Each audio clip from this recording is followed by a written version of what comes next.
Today, we will talk about the Diamond Sutra, a significant and influential Buddhist scripture that has played an important role. The Diamond Sutra will be covered over 2 days, specifically in this course. We will discuss the Diamond Sutra in relation to spiritual science. Let me discuss this aspect tomorrow.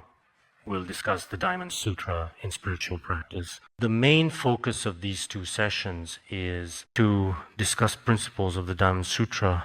I want to tell you about, on the other hand, because the Diamond Sutra in particular is so significant, also requires proper transmission, although actually last year during the 2018 New Year, I already transmitted it to everyone once, but perhaps in some cases the more the better. Just like in previous years, there have once again been a significant number of people who have reached out, and specifically some are those who have never received the transmission before, and there are some who received the transmission before, but still very much wish to receive it once again, if possible.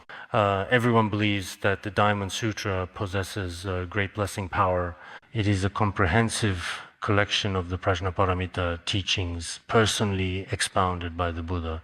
As for such an ancient Diamond Sutra, it is especially flourishing and vibrant within Chinese Buddhism. One could put it this way, some scriptures are highly valued in Chinese Buddhism. One is the Diamond Sutra. There is also the Heart Sutra and the Vimalakirti Sutra and the Shurangama Sutra, and also the Lotus Sutra itself. There are others as well, including the Amitabha Sutra and the Infinite Life Sutra, the Medicine Buddha Sutra, the Diamond Sutra, the Heart Sutra, and so on.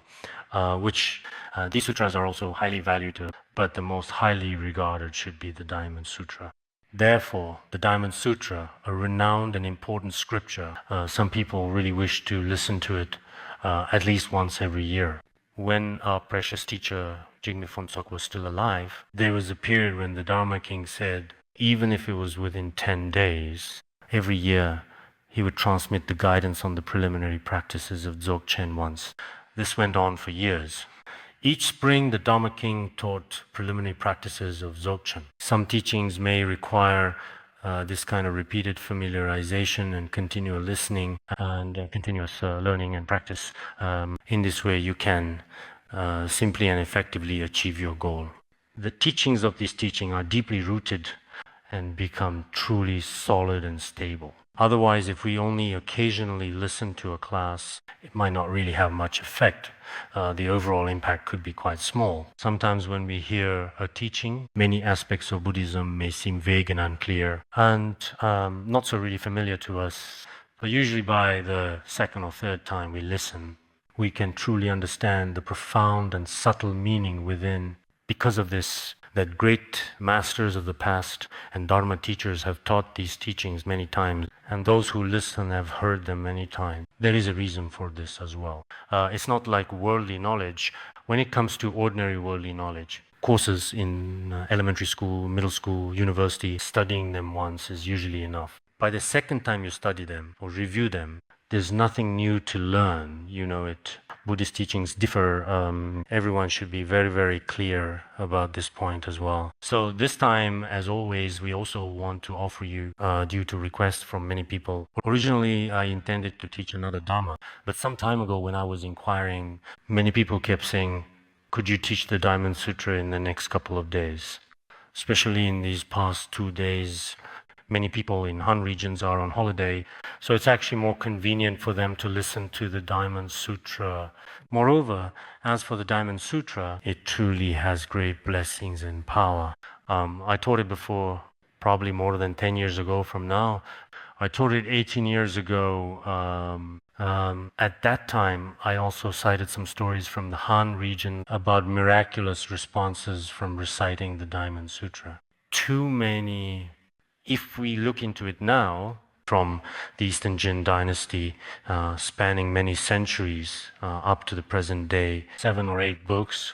There are especially many records of responses to the Diamond Sutra alone. Some are from the Tang dynasty, some from the Song dynasty, the Yuan and Ming dynasties, and even from the Qing dynasty. As for modern times, I'm not sure if there are any. It seems that in modern times, many practitioners in particular, whether they are famous or have experienced miracles, a few seems to be some, but not many. But those that have been written down are not particularly numerous. Perhaps it's because nowadays, with so-called, the reason why the material is particularly abundant, people are all quite busy with other important things at the moment. Thank you, but I really don't need that right now. Could you tell me what it's for, though? As for the Diamond Sutra, I translated a sutra on the merits of the Diamond Sutra. Now, in the Treasure of Faith collection, the translation that I personally completed earlier has in fact been included in that book. But nowadays, it does seem that, for example, when it comes to commentaries and research on the scriptures, in all these aspects, I'm not sure, to be honest, but compared to other dynasties in modern times, perhaps, there aren't many people lecturing on the Shurangama Sutra either, and not people are studying this field. The same is true for the Diamond Sutra. Few teach the Diamond Sutra. And after studying the Diamond Sutra carefully, there aren't that many written records of miraculous responses either. There are some, but not many. So I think that for future generations, there should be some in society with information so advanced and accessible. At this time, if we can collect some genuine accounts, Diamond Sutra enlightenment, or gaining different realizations through relying on the Diamond Sutra, including overcoming various worldly obstacles and overcoming a variety of challenges, dispelling illnesses, and attaining worldly health and wealth, achieving fulfillment in these aspects. There should be very many such cases. So today we also want to recite the Diamond Sutra for everyone when reciting the Diamond Sutra in Tibetan regions. Generally speaking, many families each year will recite the Bhadrakalpa Sutra, Diamond or Golden Light Sutra, and they specifically invite some monastics to their homes to recite it once every year to obtain all blessings, whether for the individual, the family, or the entire village, to gain peace, good health, and a sense of smoothness in all matters, and so on, as always. People in Tibetan and Han regions, or in other places, many people probably have similar wishes. So, in order for everyone to attain peace and happiness, they hold Diamond Sutra ceremony every year. This is also really very important. Masters of previous generation, no matter where they were from, some of their various traditions and practices, if we uphold them, then there is still a very profound meaning indeed in doing so. We may not understand why we do this way. We realize we rely on this kind of spiritual power to dispel obstacles in this life. This is also very necessary. Otherwise, when it comes to certain illnesses or disasters in this world, relying solely on force or only on other methods to resist or to counteract them, perhaps by alternative means, it may not be effective. So I think today, with all of you, on one hand, we seek personal peace and blessings, and on the other hand, it is also, in fact, absolutely essential and very necessary for us to receive such a lineage. About the Diamond Sutra, the purpose and reason for discussing it with everyone is like this. Furthermore, on the surface, the Diamond Sutra appears to be a scripture that teaches the Dharma of emptiness. Much of it is unclear or partly understood. Appearance and non-appearance, some parts may not be particularly easy to grasp, but in fact, the Diamond Sutra should, whether one has faith or not, be something that everyone can accept. What exactly is the reason for this? Actually, the Diamond Sutra is not particularly religious in tone. Why, you might be wondering, do I say this?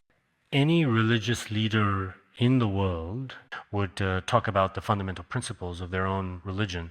But what does the Diamond Sutra actually teach? It is not simply about Buddhist truths alone. As we all know, when it comes to Buddhism, it discusses past and present lives, karma and its effects, and reincarnation, including the Tathagata Buddha images, as well as the principles, lessons, and important teachings that it imparts to its followers. Like good deeds are rewarded, evil deeds are punished. All these basic Buddhist concepts are discussed. But are they mentioned in the Diamond Sutra? They are not mentioned. Not only are they not mentioned, but all appearances are to be refuted. All appearances are illusory. We can talk more about this in a moment if you'd like. Anything that has form is ultimately completely negated. Moreover, in the Buddha's own words, if one sees me through form or seeks me through sound, such a person follows a deviant path and cannot see the Tathagata, seeking me in physical form. Or if you seek me through sounds, then you are following a deviant path and can't see the Tathagata. So what then is the so-called Buddha really like? He is truly formless. He is without shape. He has no sound at all. He is beyond forms, sounds, smells. So what exactly is such a Dharma like? In fact, this point, whether it's quantum mechanics or physics, when they seek the ultimate reality of all phenomena, then they realize, oh, so the true nature of all phenomena is actually not really something with definite form. If we say something has form, then it may not necessarily be real. Why is that? If we try to explain it using some scientific methods, in fact, what people have discovered now, whether it's all these materials, energies, or consciousnesses, these things in reality do not truly exist. Precisely because they do not truly exist, the true nature of all phenomena is emptiness. According to the Heart Sutra, form is emptiness. Emptiness is form. So what is being discussed here, actually what we see now, what we hear now, what we obtain now may not be the truth. What we call object. These phenomena are objective, are actually not objective at all. There are, in fact, many emotions involved, whether history or tradition, and all sorts of different elements that make them up. Once these elements come together, the external appearance will gradually change over time. So regarding the Diamond Sutra, some of you might think, oh, this is just the Buddha's Diamond Sutra. It was spoken by the Buddha. Its philosophy is actually capable of breaking through all appearances, including creationism or any kind of form, any kind of idol must ultimately be broken down, dismantled. Why do we break them down like this?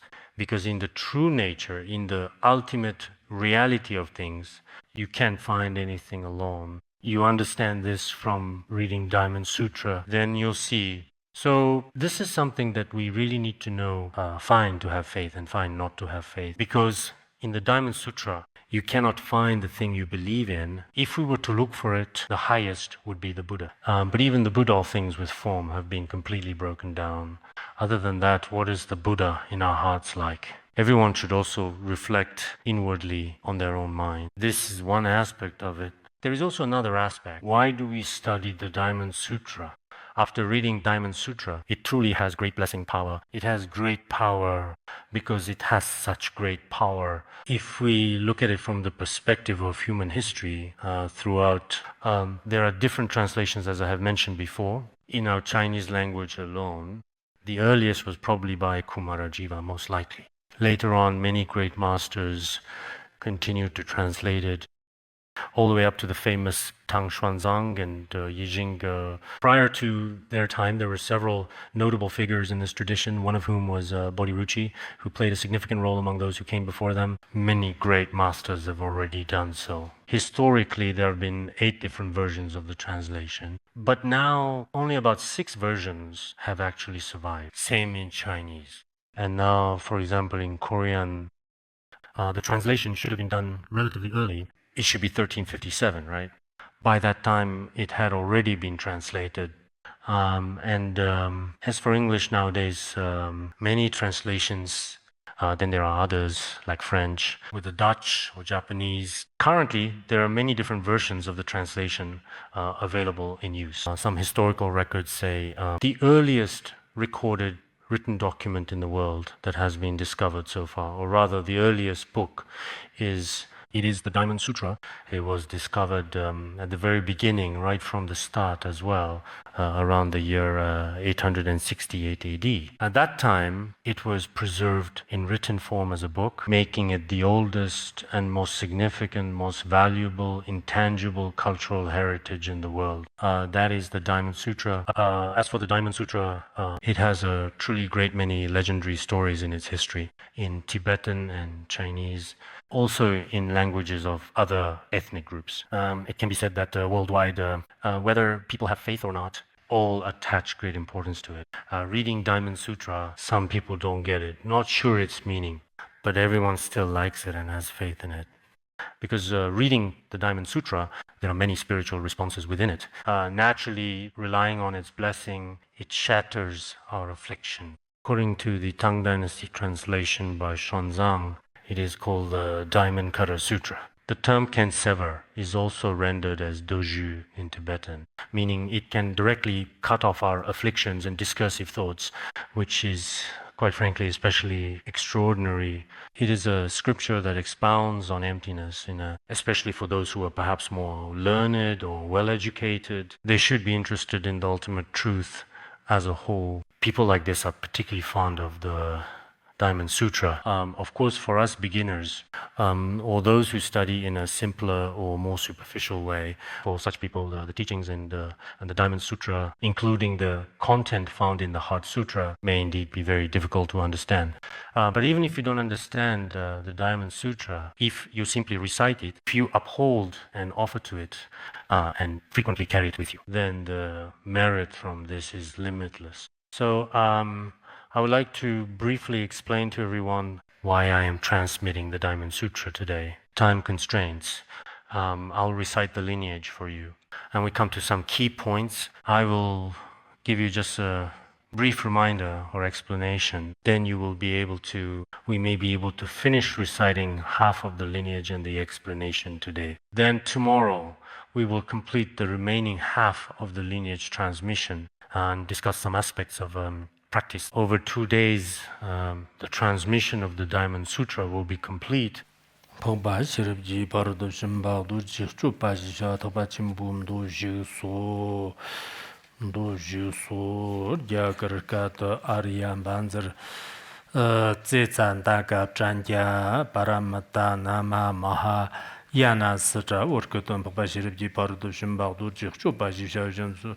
Tagba Chimbo Sanjita Shanchu Tagba Chimbumdo, Sanjita Shansu Samatamjal, Shumzalo, Nurkutagabati, Chiganap, Jumdan de Nyamiotna, Yargashi Sam, Gomezivin Kangaravana, Gerlon Tony, Ngabia, G, Gerlon Gagan Jimbo, Shansu Samagan Jimbo, Raptum Mambo, Tardan Tachi, the Jigsaw, then Jumdan de Ngaruti, Shantapta, Chukur, Kalak, Sorte.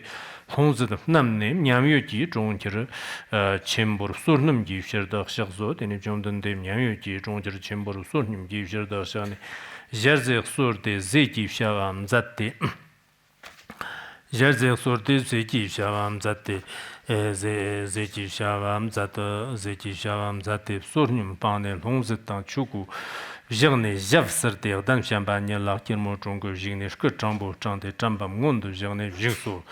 At the beginning of the Diamond Sutra, it is said that after the Buddha went into the city to beg for alms, quietly and with great compassion, he walked through the streets. After accepting the offering, he washed his feet. There is a mural in Dunhuang depicting this scene, and this mural is called The Transformation of the Diamond Sutra. Its transformation form, this is extremely famous throughout the world. It is widely believed by historians and scholars, based on extensive research and analysis of historical records, that this artifact was created during the 8th century. Even today, it remains one of the most renowned paintings in the world. From this painting, we can also, in fact, see what the daily life of the Tathagata was like at that time. In fact, whether it's these unique and detailed paintings or traditional thangkas, we can observe scenes and activities from daily life back then, in those times, through them. And what else should we know, or perhaps consider as well? The so-called Diamond Sutra in terms of history, including the Danhuang caves, how it was discovered and how it was later spread and promoted to a wider audience. All of these are historically significant matters, especially now with so many different foreign translations available. Some are translated from Sanskrit to English or other languages. Some are translated from Tibetan version. Some are translated from the Chinese version. And in fact, some are translated from several different language versions as a result. So whether we are studying the Diamond Sutra or study Prajna, I suggest that, if possible, perhaps, to ensure you make the best choice, it's best to take your time and carefully compare several different versions. In doing so, you may actually come to understand the true meaning of the sutra. Sometimes one version says it this way, another says it that way. Recently, I've been reading the Modern Woman Sutra, and it actually has many different versions available. There are various translations of Buddhist scriptures.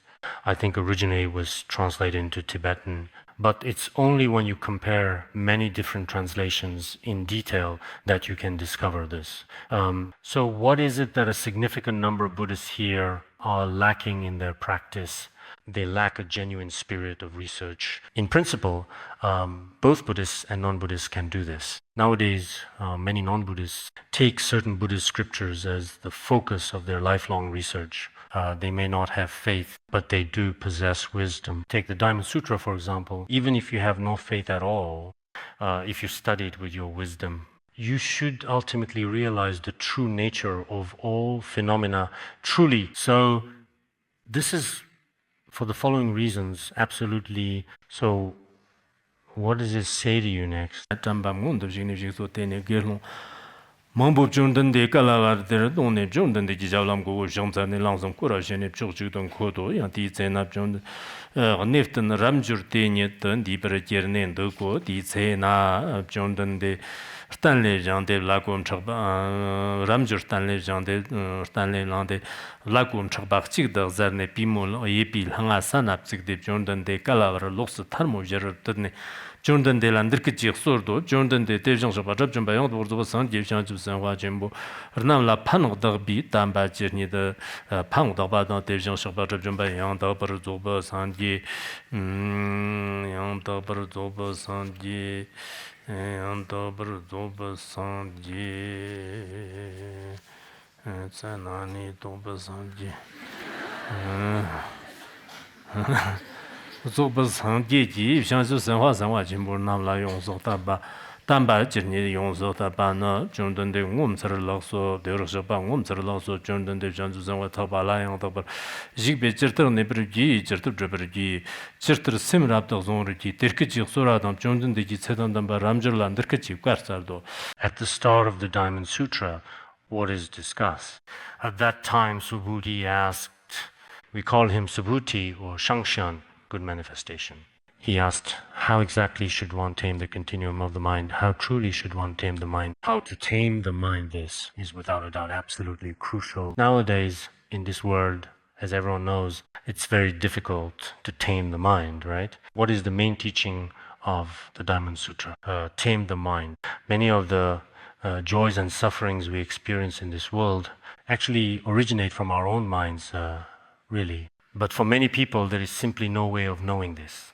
They are unable to find out about it. I remember Mipham Rinpoche once said, the ignorant believe that all suffering and happiness all arise from external conditions, constantly scattered in the realm of acceptance and rejection amid the turbulent waves of greed, anger, and distracting thoughts. In other words, as we might say, foolish people believe that all suffering and happiness come from external causes. It's not me. It has nothing to do with me, to life, to parents, and to other aspects of society.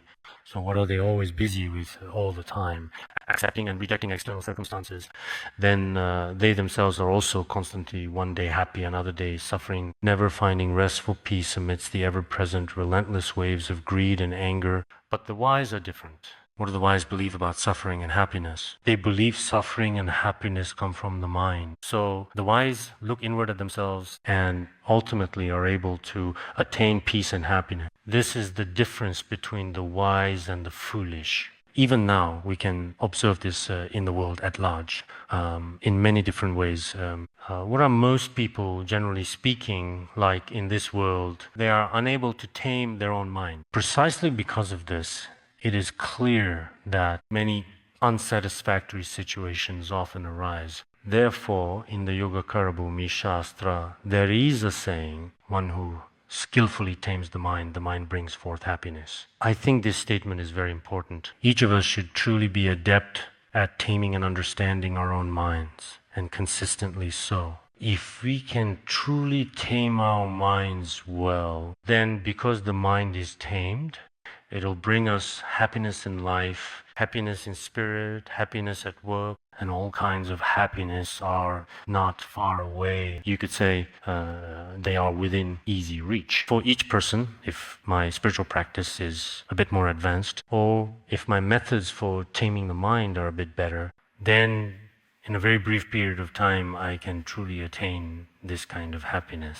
After all, isn't everyone in this world pursuing happiness every day? Since you are seeking happiness, what should you actually obtain? You should carefully, fully understand and obtain its true nature. What is the truth about it? In fact, in our Diamond Sutra, this is probably explained the best in the following way.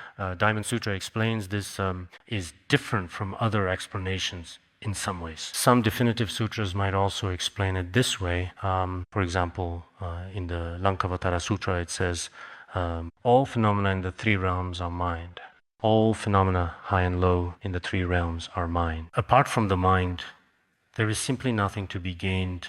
Outside of this mind, there is nothing that can be obtained. Essence of Diamond Sutra. The essence of the Shurangama Sutra is essentially the same. In that case, what exactly does our Diamond Sutra teach? In the past, many scholars have discussed what does the Diamond Sutra teach? Works called What the Diamond Sutra Says. But if someone were to ask me what the Diamond Sutra says, at the very beginning, right from the start, it was about how to tame the restless mind. At that time, Subhuti respectfully asked the Buddha, how do we tame our minds? All sentient beings in the three realms must tame their minds. Then, in the Diamond Sutra, the Buddha explained that everything is of empty nature. As for our mind, you see, we will discuss this in the next couple of days. The past mind is unattainable, the present mind is unattainable, the future mind is unattainable. So our suffering and happiness are experienced through the mind. But what exactly is the mind like? The mind cannot be grasped. The mind is empty in nature. In this way, ultimately, all problems are already resolved. Some time ago, when we were discussing Vajrayana teachings, we mentioned each being experiences karma differently. For example, the objects seen by hell beings differ from what hungry ghost beings see. What humans see and what animals see can differ. Therefore, everything in our world truly can be summed up as all phenomena in the three realms, I say, are but mind. All phenomena, all things are created by the mind alone. In Buddhism, all phenomena are created by the mind. Some of us non-specialists in Buddhism might think, that's impossible. How could all phenomena be created by mind? There are pillars, hard stones, and outside there are varied, all-encompassing phenomena. How could these be mind? But in reality, when you truly observe, actually, this point should be quite clear now as well. So what is, in essence, really actually perhaps the main teaching in the Diamond Sutra? It mentions nothing else. It teaches emptiness. It's just that the methods of explaining emptiness differ. Therefore, if we genuinely and deeply want to understand the Diamond Sutra in a meaningful way, consider why the Diamond Sutra teaches this, because we can tame our minds. If we want to tame our minds, then by what means should we do so? It is to realize and understand emptiness. Moreover, it is Prajna emptiness, not just simple emptiness. Only then will you understand. I've been thinking, why the Diamond Sutra throughout human history has enabled so many people to achieve enlightenment. So many people have relied on the Diamond Sutra to achieve liberation or find happiness. It has a very profound power of dependent origination and blessing. This blessing power, it should be the power of Prajna, emptiness. So in the future, when we are feeling down emotionally, we can read the Diamond Sutra or the Heart Sutra. Even when work isn't going well, we can read them too. Because for most of us humans, just like you and me, in our daily, everyday lives, we often start out with beautiful aspirations, but they just never seem to come true. Whether it's in relationships, in life, or with money, many things are simply unattainable. Everyone is always chasing after something, but once we get what we want, we start to worry about losing it. We wonder if the things we have will be lost at any moment. For example, wealthy people worry about their own situations. And those with beautiful bodies wonder, will I get old? What will I do then? Why are beauty salons doing so well these days, especially lately? Right now, beauty salons are currently among the most successful businesses in the world. Why? It's because many people feel insecure and are afraid of aging. But there's really nothing we can do about it. No matter what, when the time comes, well, to be perfectly honest, I think perhaps maybe it's just actually somewhat preferable for us to study the Diamond Sutra instead, because I've actually heard that beauty salons are extremely expensive these days. When we walk through the city, the best buildings are always truly theirs. Some look like royal residences or palaces. We ask, is this a temple or a history museum? They say, no, this is just a characteristic of this country. Business here is, as you can see, especially good, truly excellent, because people feel insecure. They don't know what things are. If we could, even for a moment, truly understand emptiness, many things would be easily resolved. Many people are always worried about gains and losses, including us practitioners. We wonder, will I get old? Will I die? Will something happen to me? But for those who truly understand emptiness well, first, just like the Shravakayana perspective, impermanence will certainly come. We are prepared for this. Everything is subject to impermanence. So ordinary practitioners should accept all forms of impermanence in life. Then the second aspect is, even if impermanence occurs, in reality, none of these things truly exist. We will discuss things being like a dream or illusion. But if we don't discuss this, if the true nature of all phenomena, because we sentient beings, we take things inherently unreal as if they were real. But once we truly recognize them for what they really are, all truths become clear. So sometimes we may not dare to make bold claims, but when it comes to discussing prajna and emptiness, all kinds of pressures, suffering, and fears in daily life simply vanish like smoke and clouds. If you really rely on other methods, no matter how hard you try, there will always be suffering. The wealthy have wealthy hobbies, and the poor have the cries of the poor. Everyone in their own position, when we look at them all, it seems like these people should be very happy. But in reality, if you actually spend some time with them, for example, those leaders with especially high status, they appear to be so glamorous and doing well, but if they haven't realized emptiness, they still have many suffering and difficulties, anger and resentment. And then those who are praised and flattered by so many people, by so many others all around them, whether they're celebrities or singers, wow, they seem especially happy, right? But if you actually get close to their daily lives, there may be all kinds of troubles and worries. So why is it that the Vajrakatar Sutra, Diamond Sutra, is the most popular one in my books? Absolutely, without a doubt, always has been, you know. I think the reason is that people still often rely on a method that truly subdues and tames the mind within their continuum. Emptiness is the best nectar and medicine. This is something that in our own personal experience, I think had I never encountered Mahayana Buddhism, I would be especially miserable right now. But due to the power of Mahayana teachings, no matter what happens in daily life or in practice, I can still face it, and I do so very directly with complete honesty and without any hesitation. If any changes occur, at the very least, we should be able to accept them with genuine happiness. Perhaps this is the power of prajna, wisdom. I won't elaborate too much, otherwise it would be too extensive and we couldn't finish it today. Sertrsing zongru jiwaji terki jigzura dam chomdende ki tsetandam ba ramjurlan terki kwasardo ramjur logzo ramjur de devjano shobe shanjib zanghwa chimbur namla pano dagbi dam ba dam so devjan shobe shanjib zanghwa chimbur namla yongso tabi tambe yongso tado ramjur di jirnanyo nyonla lagbar rabta illa zongshi shanjib zanghwa tagbala yang dagbar jibi jirtar nebra sha jirtar jibra sha jirtar rabta zongra sha jagange kyula sha to jomdende devjan oksorne zetam ramjur jomdende ndartaram nyamba dan jomdende zetam ramjur landar kitsi kwasardo ramjur ndala shanjib zanghwa tagbala yang dagbar jibi ndar nyamda dag semchin chizam semchin de do adan gongale kibadan ngarli kibadan jogjirle kibagam zidi kibagam zigchan nam zigchan mayan nam dashi chan mayan nam dashi meba mayan semchin di kamma chizam semchin dag be dag ba de dag tamje pongbo lhangma me bim nyang len di bi yang 용섬 냥을레 다고 데르터 셈친 찻메비 용섬 냥을레 데장 셈진 가야 용섬 냥을레 다브른 제라메도 냠도 셈키에도 디지시잖아 람주르 가르티션 주선 화자 는데 시나데 셈친도 시 지그나데라 자저선 화지 머샤비시로 디지시잖아 람주르 강 셈진도 시버 지금 쪽선도 시금 강석도 신지그나 대상 주선 화지 머샤비시로 양람주르 샹주선 황고볼라 만이 밥진 버샤고 질라 만이 밥진 버샤고 질라야 만이 밥진 버샤고 대진의 자당 로당 럽샤당 줄라 양 만이 밥진 버샤고 람주르 진이경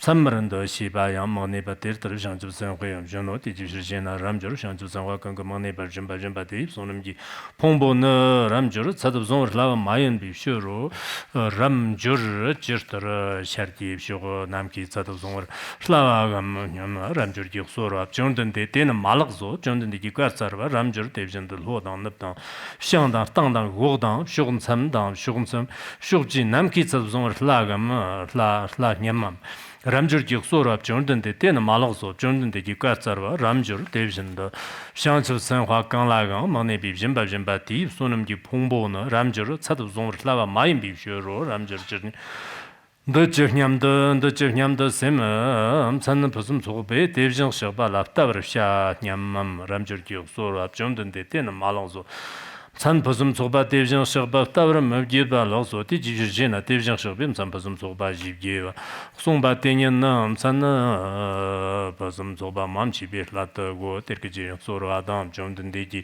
세단단 바람줄란 더크지 꽉사도 람주르 찌냠도 셈됨 산 벗음 소바 대잠들 주노 산 벗음 소바 대잠들 주노 All appearances are illusory. Isn't that right? This is without a doubt the most famous line in the Diamond Sutra. All appearances are merely illusory. When it says all appearances are illusory, in other words, actually, you see right here, it mainly refers to the Buddha's 32 marks in Buddhism. This is essentially what it's talking about in this context. All forms are illusory. Form is also non-form. If one is free from form and non-form, one sees the Tathagata. So all appearances are illusory actually means, in other words, it is saying that if you see all forms as non-forms, then you see the Tathagata. That's simply the meaning. Some people interpret this form as not being attached to anything at all, and they think of it this way. In fact, when it comes to these so-called forms, we can put it like this. Everyone, within their own personal understanding and concepts, should really have some kind of form. But this kind of form does not truly exist in reality. This form is not something which exists. Nowadays, there is a field called cognitive science. In cognitive science, they have a certain kind of pattern. This pattern is, in fact, a very complex one. As you can see, it is indeed quite intricate and detailed. But as for this pattern, if someone else says it is a certain pattern, in the end, people will truly believe that it is actually like, if no one says what the pattern is, you might not know at all. If you say that there is, for example, a cow's head in it, or that there are two children on a cliff, or that down below there is perhaps a person riding a horse. This is just my perception, not what is actually being said, but I can see it quite clearly in this pattern. With this image, many people have their own unique and different interpretations. But as for these interpretations, actually speaking, in fact, if, for example, our parents or teachers or the people around us say that there is a cow's head here and someone over there, then, of course, naturally, when we look at it, it all turns into that. For us, it really does become a cow's head. But if we don't say it that way, or if we lack this tradition, idea, or concept, or if we don't have such emotions at all, then actually it doesn't express anything. In fact, in its own form, there's absolutely nothing of that sort present. So the most crucial thing is that our mind is really what plays a role. But this mind nowadays, when we talk about spiritual science, actually, well, spiritual science in its earliest days could be said to be the spiritual science of Buddhism. Now, some Russian psychologists in particular, one of whom is commonly referred to as Schmidt, should be a person from between 1779 and 1847. At that time, translated the Diamond Sutra into Russian. But later, they believed that spiritual science, the science of Buddhism, is the best and the earliest. Therefore, what we currently refer to as spiritual science, in essence, is what we understand today. Buddhism might be the best method in many different situations. I'm not saying this in any way just because I am a Buddhist. I have also used this example at another school. There is someone named Yigong. He was at Tsinghua University studying there.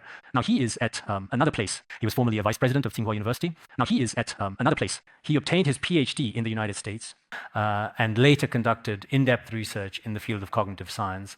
Nowadays, many highly knowledgeable and deeply learned people basically just acknowledge some of his viewpoints. At that time, he gave a memorable speech. And in this speech, he said, the science of the mind has peaked. That cognitive science of the mind has reached its limits, something like that. So what was he talking about in this? It was about our consciousness. As for consciousness, if we try to understand it now, at this moment, through language and thought, we have already reached the limit. Even biological science at present is not able, as of now, to do so at this time. So what exactly is this thing we call consciousness? So what he meant was, in other words, that we have now actually gone beyond these two levels. What are these two levels? One is language and the other is thought. If we don't rely on other means or other ideas under any circumstances and only depend on our current cognitive science and biological science, then it's impossible. We've already reached the limit. He actually stated this, in fact, very openly and clearly. So what should we look for? We need to rely on other methods. If we rely on other methods, does that mean we're just talking about religion or something else? I think this reasoning is indeed present in Buddhism. As a matter of fact, regarding the question of mind, if you consider the question of mind and mental factors in current scientific studies of basic emotions, although they divide them into 10 types, such as gratitude, commitment, different kinds. But compared to the classification in Buddhism's Abhidharmakosha, which has 51 distinct mental factors and 11 wholesome minds and 26 afflictive minds, with root afflictions and secondary afflictions, there is still quite a significant difference when classified this way. So it can be said that if we truly want to understand our mind, just as that scientist mentioned earlier, as we discussed, if we look for answers in some Buddhist teachings, for example, actually the science of the mind is not that difficult. Whether you want to understand its essence or its nature in terms of appearance, or recognize it by luminosity, or in terms of its functions, as we have discussed, those who have studied Buddhist teachings more deeply should be clear about this. In the past, people working in various scientific fields, he later used the Mahayana and Hinayana traditions to carefully examine the mind, and in the end, it could be said they suddenly saw the light wow, it turns out that, in fact, current science has indeed made groundbreaking contributions and research achievements regarding matter, but when it comes to our inner mind, up to today, it could be said that we are still completely in the dark. Many scientists only know that apart from matter, there's also a mind. I've mentioned this before in other books. There is someone called Dr. Neumann. He is an American citizen, originally a scholar by birth from Hungary or somewhere around there. Back in the 1990s, he was popular. He was known as the father of computers. In the scientific community, especially in the fields of computing and mathematics, he was famous. So, what was the conclusion of his final research? He said that in our world, apart from matter, there also exists something called consciousness that is often discussed. It has a direct and significant impact on the physical, tangible world around us, shaping the environment and the reality that we experience every day. Given this, nowadays, scientists should also have different perspectives. In fact, the principle that all phenomena are created by the mind is something they have, in a certain sense, already approached. However, if you don't have a direct way at the moment to understand some of the teachings of Buddhism, perhaps there might be some difficulties. In this regard, then, I am very fair and direct, and I have read through many different kinds of, including well-known modern sciences, whether natural sciences or social sciences or sciences of the mind's cognition, including many books on psychology and philosophy. And indeed, I have gone through a great number of various books from both China and abroad. But the more I read and understand, the more I learn in the field of mind science. It truly is the case that whether from ultimate perspective or conventional perspective, one can, in fact, understand some of the deeper meanings within Buddhism, which may truly and genuinely help many people solve major problems in their daily lives. People all over the world are running around attached to appearances, but once you recognize that all appearances are actually just constructs of your own mind, and that in their truly true essence, apart from the many different and various subjective factors that, as we know, make them up and contribute to their overall nature, an objective essence like that really scientists now believe doesn't exist. Why is that? When they very carefully calculate things using scientific methods and do so systematically, things turn out to be a matter of probability.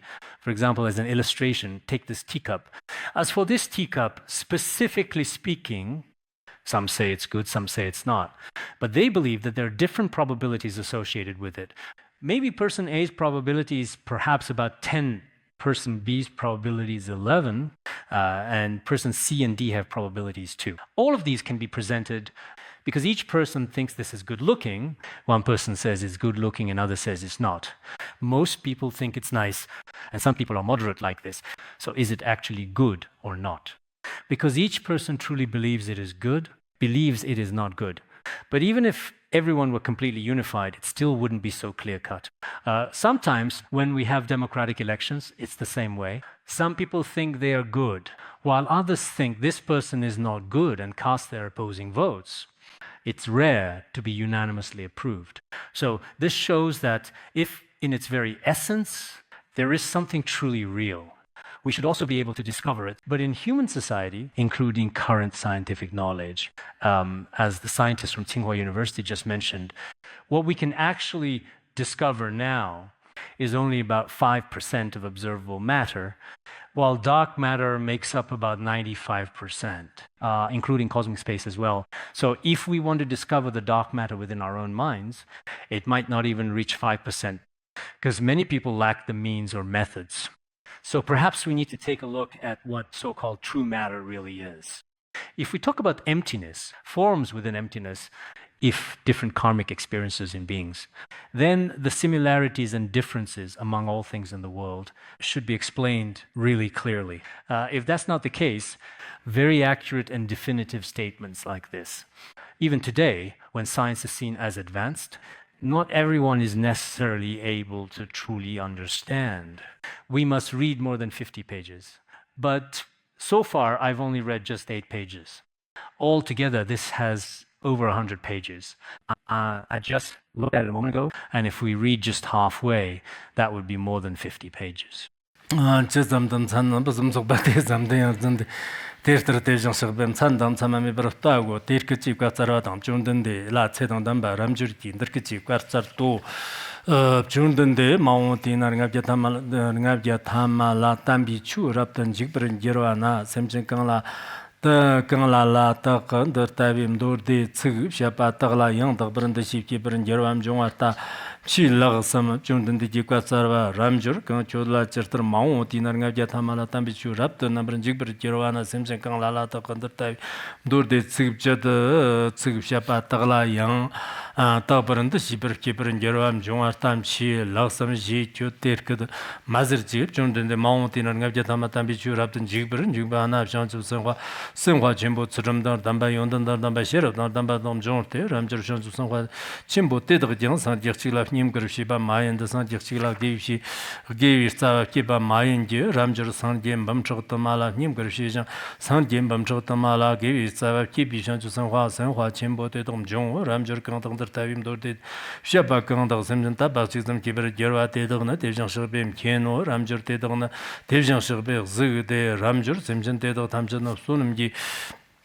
Sonum Pombo, Godameba, Nijan Yonso, the Brun, Euro, the Chief Jena, Ram Jura, Jean Josanwa, the Chimbo Tedona, the Shiban Jibber, Manger, Simpson, the Shiba Mayan, Baktrok, the Shiba Mayan, Council, the Shiber and Jibber, Manger, Shiro, Ramjer, Jean Josanwa, the Sanwa Jimbo Tedon, Choose and the Shiba, and Chumeber, and the Shiber, Magic Tedon, and the Shidanji, the Shimeber and Jibber, Mangero.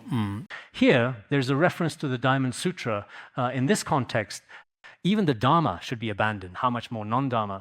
Many believe even the Dharma should be let go of. Then non-Dharma goes without saying. So all wholesome Dharmas are also to be relinquished. Some people nowadays, in what is called wild chant practice, claim not to be attached to anything and not grasping at appearances. For such people, in reality, it is like this. Before you reach some realization, even with the Diamond Sutra, there can still be some misunderstandings because if you are not truly attached to anything at all, at this time, you might not be attached to wholesome dharmas or unwholesome dharmas, but if you create negative karma, if you have not realized emptiness, in the end, karma is still inconceivable. So unless you have truly reached the state where Dharma and non-Dharma have no characteristics whatsoever, only when you reach this level can you act this way. Apart from that, whether it is reciting sutras slowly and mindfully circumambulating or carefully offering lamps with devotion, you should not give up doing these wholesome deeds. Nowadays, I see people who have just started, who have never received basic Buddhist education and then directly study the Diamond Sutra. They become unattached to everything, saying Dharma and non-Dharma are both acceptable. I can eat meat if I want to, saying everything is fine, everything is completely permissible. But in reality, they are just saying this to satisfy their own desires. In fact, such statements are not in accordance with the Dharma. There is indeed danger in this approach. As Buddhists in the beginning, we should, although ultimately no distinctions exist, but in the conventional world, there really are such choices to make. If you have not reached that level, it is like completely abandoning the boat before you have even reached the shore. I don't need this boat. You will not cross to the other shore and cannot reach the far shore. In this regard, you must definitely have these foundational methods. Only then can you accept the very profound states within. 대지저제나 람조르 카르테션주 선화 침보 때덕는 주선의 시버는 증바양 때니 때덕 겁덕던 점버는 여자 샘전던 점버는 쪽던 점버는 여자 쪽던 점바당 강석던 점버는 여유시로 카르테 주덕 메버는데 시바나양 때니 때덕 겁덕던 점버는 여자 샘전던 점바당 쪽던 점바당 강석던 점반 여유시로 대지저제나 람조르 전주 선화 추경 로버럽 종으로 마셔대 추마연 바랑 로버럽 종으로 만저 먹종 유시로 Vena te la conte te jean je peux dire namja de zan tabaran de sipa namji chur namjar pora shena chumayan barna barta jer muji son so yan chondon de ki sedan dan baram jerlander ke chek pap sar do ramjur de jevnyam da sema te jean akhsha ba kan lana me bayan do burzo ba shan chetum ngomber zo bar san gibi chu de de yan yotam nyana te jean je peux chu de de yan tanam nyamna ter ke chek pap sar adam chondon de ki sedan dan baram jer der ke chek pap sar do chondon de dak chondon de ki son ba ton sarvar jerna te jean shaba lana me bayan do ba shan chetum ngomber zobar san gebi chude da la yang mam chi ba la so de jing shi be tan bi chude da gang mam chi ba la so de ji la de jena de jing shi be chude da yang ngom zobar san ge ba gam tan ba de la zong de mam chi ba jo de mam chi ba da de chu jang ma la ba chu mam chi ba yang ma la bi la de go de ji la de jena ba bi gang zang nam nan de ni ma shi ji rap de shi bi la de go jun den de ji ka sar ba ram jun de chi nyam de sam de ri gi mo gang la ji ge ton sam ji ton chi mo ji ten ji kam de ro chi snap den ji rap de gang de jin ba ri gi mo gang ji ge so nam ji pong bo mang de je de nyam mam ram jur ji so rap jun den de mang la so de ro sha ba mang la so ri gi mo gang Jele sonum ji pongbo mang de jie do de ji la de jin sonum ji pongbo de yang pongbo mam ji be la de de na de jin so be sonum ji pongbo le son ji son so jun de ji kwar char wa ram jur ji ji ji bo ri ji mo kon ton sum ji ton ji ji ten ji kam de ram bo ji na den ji rap de kan wa shi de jin ba we kan ge chu ji nam zhang de la si ta na cig ji wi cig z cha pa chi zum zong na yang jan ta la yang da par cha jang da par tum ba na ji de le sonum ji pongbo mang Here it says, if the 3,000 great thousand worlds were filled with the 7 precious substances and then gave them to others, the merit from that would be immense. But if someone regarding this Dharma, even just a single verse, a 4-line verse, if they recite or uphold these 4 lines or explains them to others, then his merit and virtue far surpass his. Everyone should remember this point. Sometimes on occasion when we make offerings to the Buddha, if we fill the 3,000 great thousand worlds with the 7 treasures and made offerings, none of us would have that ability, right? But if you uphold the Diamond Sutra yourself, the merit you gain, or the merit from explaining it to others and practicing it already surpasses that merit. So today, as we all come together, whether it's listening in this way or me explaining it to everyone, I also accumulate great merit. Here, by upholding, diligently practicing, and thoughtfully reciting it, these merits are absolutely immense. As Buddhists, even if you don't understand the meaning inside, but you should think, wow, the Diamond Sutra is truly wonderful. So I should ideally, every day, if not every day, then every month, if not monthly. As I've mentioned before, then read it once a year, especially on particularly special days. If you read it once, these are the true words of the Tathagata. It should be very meaningful. If you don't believe these words of the Tathagata, then that's another matter. But if you do believe, you should approach it with a joyful heart. Before we die, to encounter this sutra in our lives is truly fortunate. That's how we should think.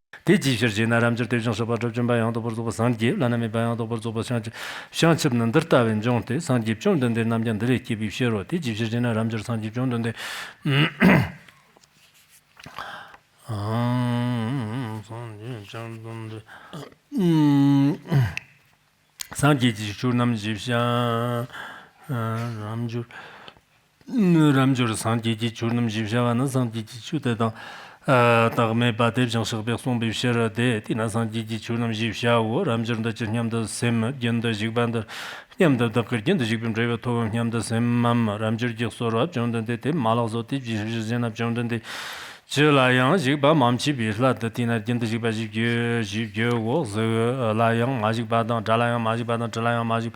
Chilayang Malag, Rolayang Malag, Shalayang Malag, Churnamlayang Malag, the Jindajib Jib, what Tijila the Jena Jondan, the Katit Jindajibam Yam the Ducker, Junda Jibum, Jevo to Yam the Semperjana, Daniela Dodon Zamba, and Jero Logzo Semjan, Dunzambada, Chotan Zambada, Ganzatan Zambar, and Jero Logzo, Jondan, Deji, Quatsara, Ramjun, the Yam the Sem de Lansi Shirgum, the Yam the Dakalansi Shirgum, Jevo to Yam the Semam, Ramjur Jitaba Jondan, the Malazzo, Tijila the Jena Kangla. Everyone, please make sure you stay awake and don't fall asleep because it's important to pay attention right now. If you fall asleep, then 디나 랑치 시르공와 지샤고 좀 던데지 랑치 시르공만도 냠도 그 랑치 시르공범 제베 토 냠도 셈버제나 데노도 점버제로 알럭소 셈진 점바동 쪽도 점바다 강스도 점버제로 알럭소 좀 던데지 과자라 좀 던데 냠도 셈도 시르공와 냠도 그 시르공범 제베 토 냠도 셈 냠모 람저지 소라 좀 던데 데나 말럭소 티자즈지나 강가 시르공와 녀도 지바 주텔라양 강만 지비라도 티시나 시르공와 지비오 좀 던데지 과자라 람저 더 냠도 셈데 잡좀 바텔라 양도 그 잡좀바니 토 냠도 셈만 람저지 소라 좀 던데 데나 말럭소 티지라도 지나 강서 잡좀바 대양 강 지라도 좀 던데 카터 잡좀바 냠도 그 잡좀바 토 냠도 셈버 지나 데니 더든 점버 지라 알럭소 셈진도 점바동 쪽도 점바다 강서도 점버 지라 알럭소 좀 던데 더는 대중 잡아 잡좀바 양도 버도 상지지 주녀몽 밤에 방네 빔쪽도 단데 좀 던데 더도 쪽 자로 잡좀바 럭장 좀 던데 더 냠도 더노 잡좀바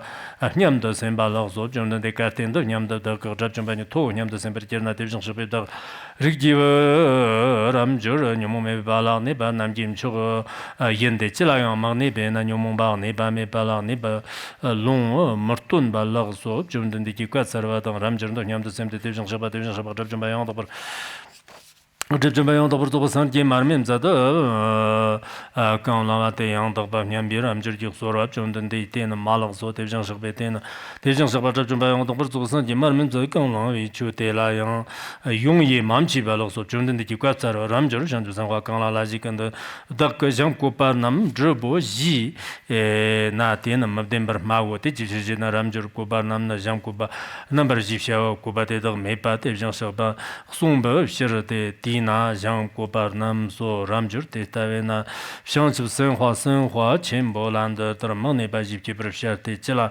멍네 바 심기 브르샤고 Our Tibetan version of the Diamond Sutra is a bit longer. Kumarajiva's Chinese translation has fewer words in total. Xuanzang's version is longer. Yigong translated it. He said that Xuanzang was too verbose. He translated it relatively concisely. But since they were all great translators, otherwise, what should be included in the Buddhist scriptures? From my perspective, I think Xuanzang's translation is quite likely the most suitable. Why is that? It's possible that there were many different original versions. But Xuanzang's version, when we originally taught it, it seemed we were using Xuanzang's version. Later, we switched to Kumarajiva's version. There were probably special reasons for that at the time, maybe something like that. But actually, if we're going to study it in the future, Xuanzang's version might be more comprehensive. And moreover, in every instance, such as upholding, reading, reciting, and teaching it to others, he explains all of these quite clearly. So there are still some differences in the content here. Here it says, one should simply give rise to the mind without dwelling anywhere. The sixth patriarch also attained enlightenment by relying on this phrase at the time. One should give rise to the mind without dwelling anywhere, because the mind does not abide in form, sound, smell, taste, or touch. So what kind of mind should we give rise to? It should be a mind that does not abide in anything. In fact, it is emptiness. It mainly talks about emptiness. A mind like this is also very important. The true essence of the Diamond Sutra. The sixth patriarch was enlightened on hearing it. As for us, not to mention once how many times, some people have recited the Diamond Sutra 100 times, yet their afflictions become heavier and heavier. It seems that in the end, they still just can't quite overcome them. Repeating, one should give rise to the mind without dwelling anywhere. When they encounter situations, they can't not dwell anywhere. One should dwell somewhere, as they say, right?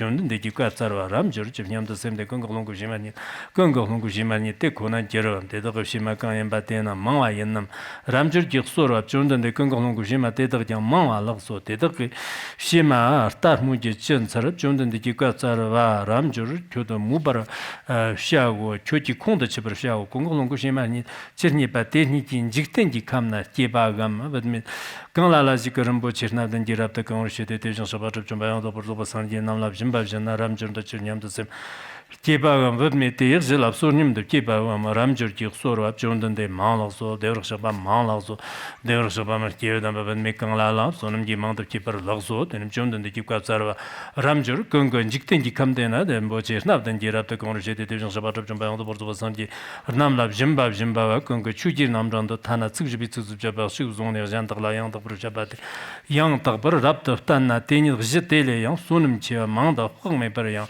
손소 more numerous than the sands of the Ganges River. If we recite or uphold 4 lines before the Tathagata, as numerous as Ganges sand, offering the 7 treasures, the merit is even greater than that. Tif sonum de tzatme ba manda chame ba phomon mezo ya ramjurji chogana raji ka nam jandala thana sikjibi tsujaba zam tondam ton bi sapchote na ladam dan lamayan dam jibin jitin churten de kera sijigi chuji nam jandal lemba dam jwa dam zamba dam chama dam loba dam shang jba dam surjinda yellapshi ba zara yella shipin sara ngum sara dam dam kera tar munjon jero ter tombagam lama tabar kera yang rongwa ne so ter ki kwa sara dam jomden de ki zam dam ba ramjurlandir ki jikka 서로 존든 대지 주지 남전데 망라 쩌터 종을 제들 그 직소라담 존든 대지 쓰는담바 람저란들 그 직소로 람저 주지 남전다나 마시르지 바로도 심바 너터 종시 대지 지르나 람저던 대용 사바도 시르지 바로도 심바 강송 바테나 바로도 심바 메비 지르데디나 시르지 바로도 심바 집샤 람저도 주냠다 셈 대정 사바도 좀바 양 강각송 대라양 주양도 바 요tum 냠 람저 직소라 존든 대 대정 사백송 바 추대양 강양 맘치 송소 How much more so in this particular case?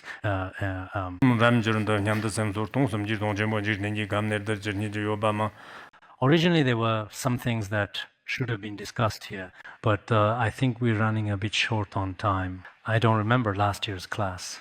Ramjurji soro jondun de sirdra de manglaso de shabade manglaso de jila de jena jondun de sirdra kangla bate na dharmamchi bate shabade jambang do tina sumba tlato go tina dra jivsha jogon jitenjika. Did we recite the lineage last year or not?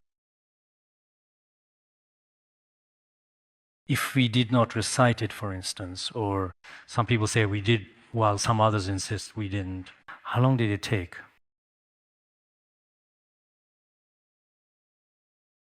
It was also 2 sessions. It seems like it wasn't at all in any way. Tina jiktenji kam jib jogo chonden ji kwatsar ram jurjur nyamda sem je chimbum sansam chani bote de gade jong sabab jom bayang do zo san je ta bar je nyamba ram jurjur sura chonden de malak so te ji la de jena je chimbum sansam chani kang la ba de ro so be son ba de dom sama mam chi ba de yong so be son ba flat de tina je chimbum sansam chani jib jogo chonden de ji kwatsar ram jur je ba me kan ji ke kang long go jime ni ji li yong so dan we kang ge chu ji nam jang de ta na zu ji bi zu ja ba zong wa te zan da la Bardana Daniel Sonum Manda Tom about home from Hero, and it's another Ramji Chuji, Shiji Mamchi, Chimashon, them Chimachin, Egyptian, and the Kitchi of Sorto, Chuji, Namjanda, the Deus of Chirni, Sombana, Jondan de Lungum Saraloso, the Rosabangum Saraloso, Jondan de Ishiji, Chubans and Jonah, the Chuji Namjanda Munam. Gunam Nayang Matu so Tijilat Jena, Jondan de, Dur Dipsha Pandalayan, Tabanya, and the Shiba Kibber and Jerry Simpson de Donum Saratan number Giru Lasso. Those who develop faith in this sutra are extremely rare and precious.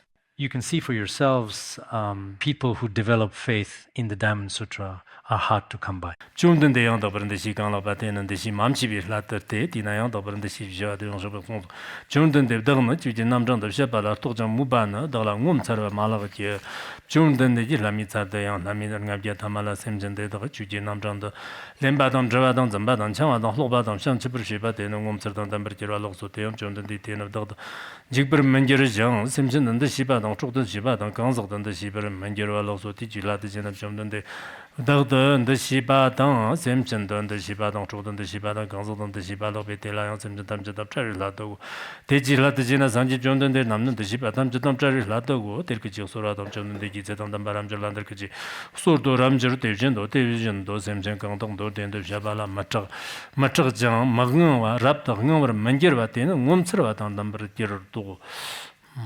When teaching this Dharma, if some people are not afraid, that is extremely rare. Are you afraid? Afraid, right, huh?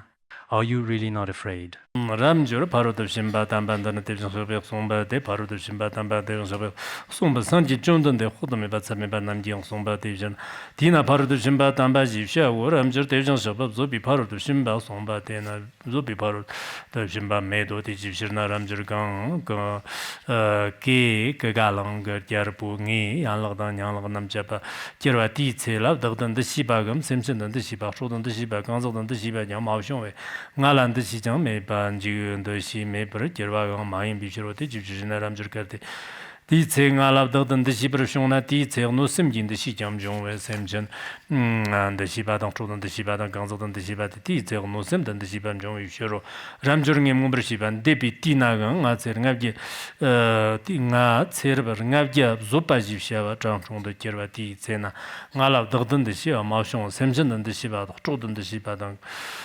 강석든 시바 마숑 오람저 때때나 장주상화 전부 시바 탐쳐도 시바 탐쳐 빵데 블라나메 바용도 버조 샹접도 셈키브르죠 어즈글라양 마네 버셈키브르셔 자당 저동 로당 럭샤나양 마네 버셈키브르제도 출라양 마네 셈키브르샤고 추 메발라양 마네 버셈키브르셔 출라 마네 바용 셈키브르셔 디지지지나네 바칸 바테나 마네 비셔데 데베나 데비정 셔바 안더케치 거조도 샹주상화라양 마네 버점바점브르 샤오 지송소 람저 주상회 때들 심전담지기 돈도 좀 봐용서 동르셔 심전담지 공연바 대용 대지셔버데 대용 저바 담지 강다가 송비 대덕 담지니 좀에도 디저도 람저 대비정 서바나 양다 배송바 뎀브로 송바딘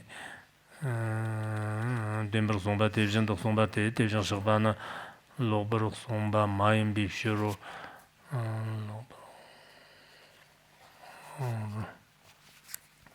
Yes, there really aren't that many. That's just how it is. What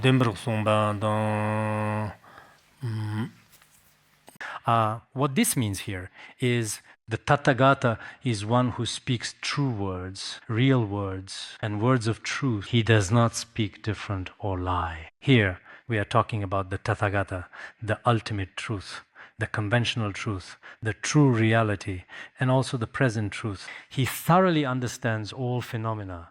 We have talked about this before in previous teachings as well, for ordinary people. Perhaps when they speak once, they don't have ultimate meaning or provisional meaning, or they may not match the capacities of different sentient beings to suit the minds of sentient beings, except for a few very wise people who may say things. Apart from that, it is very difficult. So what is said here is the Tathagata is a speaker of truth and reality without deviation. He speaks as things are and does not deceive. In the translations by Tang Xuanzang and in the Tibetan versions, the Tathagata is described as a speaker of real words, words of truth, words as they are, and words that are not different. There are, in this category, an overall total of 4 types. In Kumarajiva's translation, there are 5 types. Tathagata's words are true. So this is something we should also be able to see. Now, all the sutras in the Tripitaka are currently in written form, whether it's the Diamond Sutra, the Prajna Paramita Sutra, or those sutras that discern conventional truth. At this point, what actually can we observe or notice here? There should not be any component or aspect of deception present at any point in any form or manner. Just like in the Pramanavartika, the Tathagata has truly eliminated the cause of speaking falsehoods, and he has truly realized the ultimate nature of all phenomena. In this way, our faith in the Tathagata is not truly blind superstition. If what the Tathagata says does not accord with reality, or if what he teaches brings no benefit to sentient beings, then as Buddhists, we are entirely free not to accept the Tathagata's words. However, in the Diamond Sutra, the Tathagata speaks truth, reality, and what is as it is. At first, some people may not understand this as they consider it. Eventually, they will naturally develop great confidence in the Tathagata. This is true for the Pramana class, who have all studied commentary on valid cognition, on wise individuals, valid cognition. One realizes also the Tathagata truly is a speaker of what is as it is, a speaker of truth. Few remain. Just now I was looking at the number of pages in the Tibetan and Chinese versions. Arabic page numbers are 100 pages. I looked at the Tibetan version. Since the Tibetan text is double-sided, I thought earlier that I might not be able to finish reading it all tonight, but that's actually not the case in reality. I remember there were over 100 pages. I looked, there were only 20 here. I thought, well, how much is left? But that's not the case. Today's task should definitely be finished very soon, without any delay. Dembrok somba dans tes vignes de somba dans tes génères sur brok somba maim bi ro yang ram jur tes génères sur be chu kan ngomber zober san geba gam tamba te la demba ya med zamba ya med ram jur ndar tar te jur that in the Diamond Sutra. Next, it discusses a positive aspect. For example, someone who speaks the truth and someone who does not deceive. This is viewed as conventional appearances. It discusses the opposite. Even the truthful and non-deceptive do not exist. At this point, it goes a step further. It discusses the aspect of ultimate truth and emptiness. Therefore, for those who don't really understand the Diamond Sutra or who lack a foundation in Madhyamaka philosophy, sometimes it mentions form and sometimes formlessness. Form and formlessness aren't existent. So what exactly is it talking about? I worry that many people haven't studied Madhyamaka or haven't learned the classifications of ultimate truth and conventional truth. We'll all be quite confused. After we finished teaching the Diamond Sutra, many people felt, wow, so they had actually studied Madhyamaka before, especially texts like the Mula Madhyamaka Karika and Madhyamakavatara. Then studying the Diamond Sutra becomes much easier to understand. If you can't tell apart ultimate truth and conventional truth, why does it sometimes mention form and sometimes non-form? Sometimes it says things exist and other times they don't exist. What does all this mean? When we separate conventional truth from ultimate truth, and finally bring them together. What is the true nature of all phenomena? We understand principles in the Diamond Sutra. This is what the Diamond Sutra means when it says this. Everything is like this. Just like when we first talked about taming the mind, when it comes to taming the mind, in appearances, our mental afflictions exist. But ultimately, indeed, no matter how much affliction arises, it is non-existent.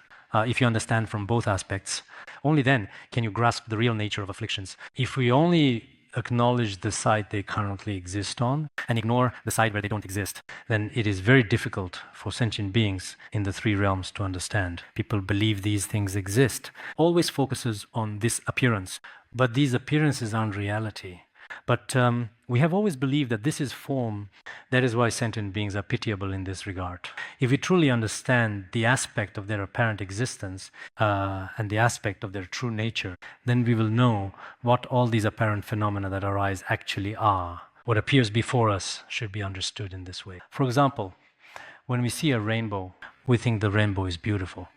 But in reality, behind the rainbow, indeed it truly does not exist. For those who understand worldly conventions, this is very easy to grasp. But if someone doesn't understand conventions, some children unaware the rainbow is insubstantial, they really want to grab hold of all the different colors. If they can't catch them, they feel extremely sad. But for an elderly person, the fact that you can't catch a rainbow is the truth. There's nothing unusual about it. It may look dazzling, very beautiful and spectacular, but in reality, the truth behind it is not like that. That is exactly why in the world we live in today, we now have a term that is commonly referred to as what is known as the post-truth era. This might also be a relatively new term to some people, including internationally in recent years, including in the Oxford Dictionary, have incorporated this post-truth era concept. Why do we say this? Because the values we hold today as individuals, it's not necessarily true. a lot of news, media, and even some businesses out there. They package things, constantly reinforcing, always hyping, continuously elevating them, and then present them to us in a certain way. Sometimes when we look at it, whether it's airplanes, trains, or cannons, many things we didn't even know before, we now recognize, wow, humanity is really successful now. Previously, electronic field, including air, matter, and dark matter, none of these were discovered. We didn't even know their names. But today, we can discover anything. There is some advantage in this respect. But on the other hand, things that don't even exist are presented to us through news and media. People are chasing something like a rainbow, and this has actually become a reality. If we look at it from this perspective, there are fewer and fewer people who are truly and genuinely seeking the truth nowadays. Although the ancients didn't discover as many incredible, dazzling things as we have now, they were, comparatively speaking, still able to seek the truth. They still certainly valued the truth. So in our current modern era, things that everyone especially hypes up or attacks, once the truth about them comes to light, they don't really care either, including some celebrity scandals, some officials' scandals. At first, people are extremely as if they're being responsible talking about it. But once the news breaks and it turns out to be fake, it just fades away and nobody cares. People aren't as enthusiastic as at the beginning. This shows that in our era, those who seek the truth of mind or material things, truly such people are becoming fewer and fewer. This may have something to do with some of the principles in the Diamond Sutra. So sometimes it's worthwhile and necessary for us to study it. This is what is said here. yang da bur zobo san je tan ba de la din ba gam zan ba yang me do ram jur da ta te hui na mu dang dan ba ma ji ge men ba ji na jiang mom tong wa de jin de gong wu bu jin ba yong su tong yu shan ju san hua la da ba xia gu ram jur de nyam de sen de hui na nam lang ne ni ma xia ne mu dang dan bi mu zi nam ba na zum tong wa jin de gong wu bu ma long yu jin ba yong su tong yu shan ju san hua la da ba xiong yang ram jur ji ri ji mo kang la nam zhong de len ba gam zan ba dang chang wa dang lo ba dang shang ji ba da jan da la de chen yang da tumba devjin shigbe zigde semjin de da tamchin sonumji phongbo khogda me pa chap me pa wo. We have already finished reciting chapter 14. Now, later it says, who upholds, recites, and chants the Diamond Sutra? If they explain it to others, then this merit is immeasurable and boundless. Today, we've talked a lot about the merits of the Diamond Sutra, and at the same time, we've also come to understand the ultimate reality and emptiness of all phenomena. So tomorrow we'll continue with the remaining part, reciting and explaining as we go, all right?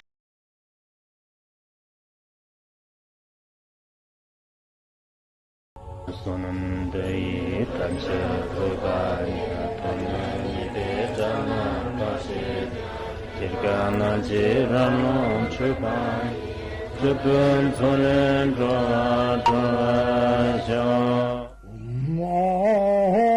Bandara Badma Sodargye Bandara Badma Sodargye Bandara Badma Sodargye